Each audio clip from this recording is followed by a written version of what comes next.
Hay naku naman, kahit nga may kainitan ng panahon, bakit nga ba napakasarap pa rin humigop ng mainit na sabaw?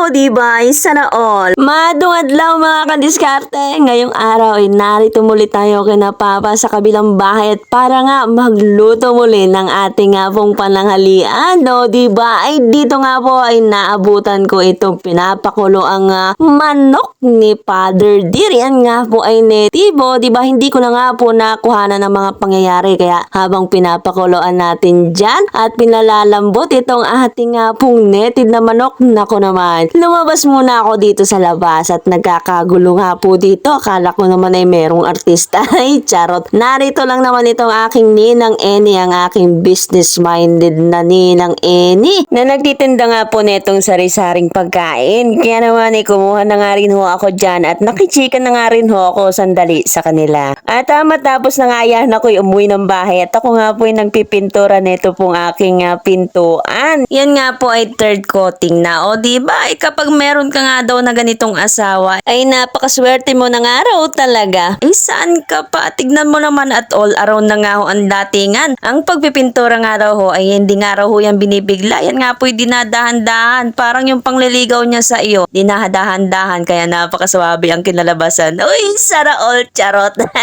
Naku, halika na nga sa kabilang bahay at tayo magluluto na at malambot na nga itong ating manok at kaya naman inumpisahan na nga ho yan ni Father Dear na gisa-gisahin dyan at kakoy ako na ang bahala dito magluto at kaya naman inasa na nga ho sa akin ang kanyang mahiwagang sandok o diba? Ayan nga po ay ating gigisahin at isasangkut siya. Gusto ko nga po dyan sa native na manok ay yung sangkutsado ba? Yung medyo mapula-pula na nga ho yung kanyang laman no? Diba? Sana all napakasarap nga ho talagang humigop ng mainit na sabaw lalo na native pa itong manok at kaya naman hinanda na din ni Father Dear itong aking kakailanganin. Yan nga po yung papaya at saka yung calamansi juice para nga po sa lulutuin nating native na tinolang manok. O diba isa na ulit napakasarap talaga ng sabaw nitong native ng manok kaya naman nilagay ko na nga dyan yung papaya at sinabawan ko na nga rin ng 2 cup ng tubig. Kaso nga lang naisip ko na parang hindi nga siya pwedeng lagyan ng mas maraming sabaw kaya naman kumuha ko ng isang mas malaki pang kasirola para nga isalin itong ating nilulutong tinola. At para naman malagyan natin siya ng mas maraming sabaw at napakasarap nga naman talagang humigop ng sabaw ng manok lalo pa nga at native itong ating manok o diba ay napakasarap humigop-higop. Naku, tiyak na tatagaktak na naman ang pawis natin neto mamaya kasi naman ay napakasarap neto ating pananghalian.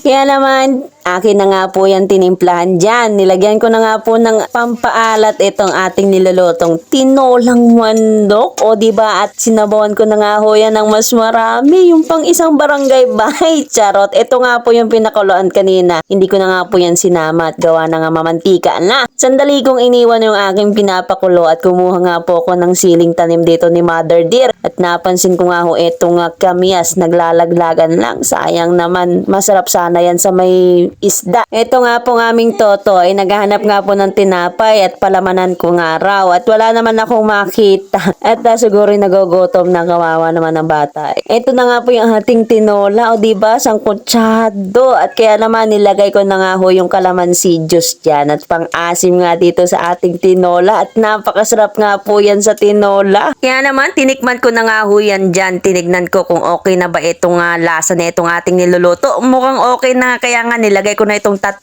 sili. Tinatlo ko na nga ho para I love you. At yung konting dahon nga ho ng sili, walang na nga ho kung makita ang dahon ng sili dito sa aming lugar. Gawa nga po ng sobra na nga ho natutuyo. At sana nga ho umulan na ng malakas at para nga ho magsipagtubuan na yung mga sili.